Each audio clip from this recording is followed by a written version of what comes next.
You know that constant background fear that something could collapse at any moment?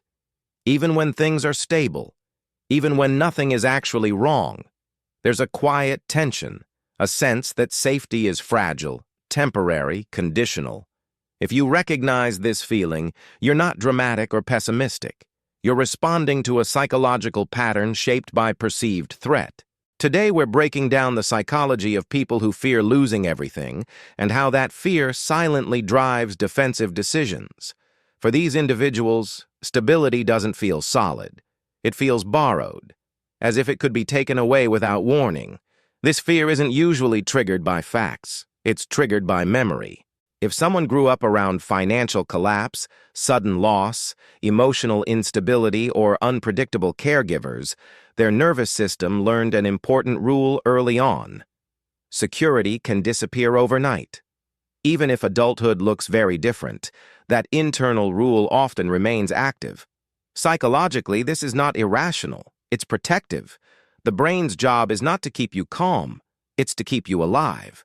When past experiences taught that loss happens fast and without mercy, the mind stays alert for signs of danger.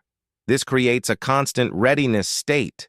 People in this pattern often feel responsible for preventing disaster, even when no disaster is coming. One of the most visible effects of this fear is defensive decision-making. Choices are made not from desire or growth, but from avoidance. Avoid spending, avoid risk, avoid change. Avoid anything that could potentially destabilize the current situation. Even positive opportunities can feel threatening. A new job, a move, an investment. Anything unfamiliar is evaluated through the lens of, what if this makes things worse? This mindset often produces careful, responsible people. They plan ahead. They think long-term. They prepare for worst-case scenarios. But there's a hidden cost. Decisions become constrained by fear rather than guided by intention. Life slowly narrows. The goal becomes preservation, not expansion. And while preservation can be useful in crisis, it becomes limiting when it turns into a permanent strategy. Another important layer is emotional memory. The brain doesn't store experiences as neutral data. It stores them as emotional imprints. If someone once experienced loss that felt overwhelming, humiliating, or destabilizing, that imprint stays active. Even years later, situations that vaguely resemble the past can trigger the same fear response. The body reacts before logic has a chance to intervene. That's why reassurance rarely works. Telling someone in this state that they're safe, that they have savings, that the numbers look good, doesn't fully land. Their fear isn't responding to logic. It's responding to a remembered feeling. The feeling of watching something fall apart. The feeling of having no control. The feeling of being unprepared. This fear also shapes how people relate to success. Progress doesn't feel like relief. It feels like pressure. More to protect, more to maintain, more to lose. Each improvement raises the stakes. Instead of enjoying growth, the mind tightens its grip.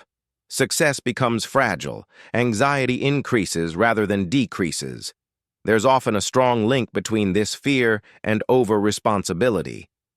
Many people who fear losing everything learned early that they had to be vigilant, that no one else would catch the fall, that mistakes were costly. Over time, responsibility becomes identity. Letting go feels reckless, trust feels dangerous, and control feels like the only path to safety. Society often reinforces this pattern. We praise caution, preparedness, and self-reliance. We rarely question the emotional cost of living as if collapse is always one step away. Fear of loss is mistaken for realism. Hypervigilance is mistaken for wisdom.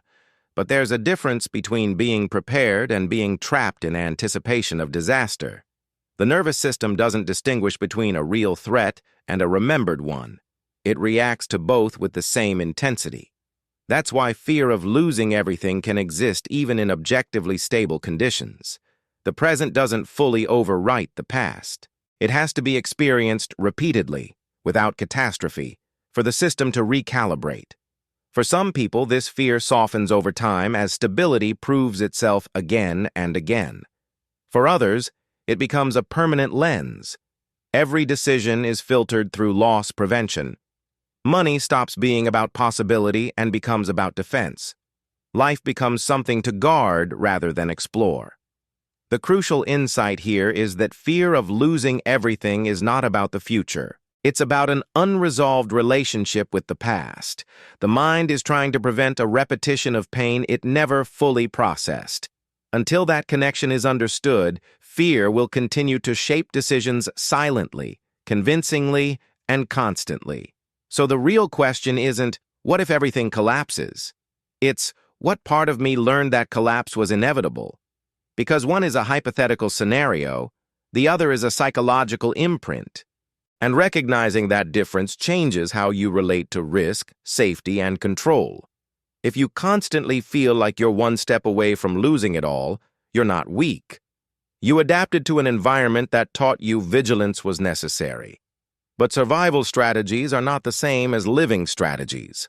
And understanding that distinction is where real freedom begins.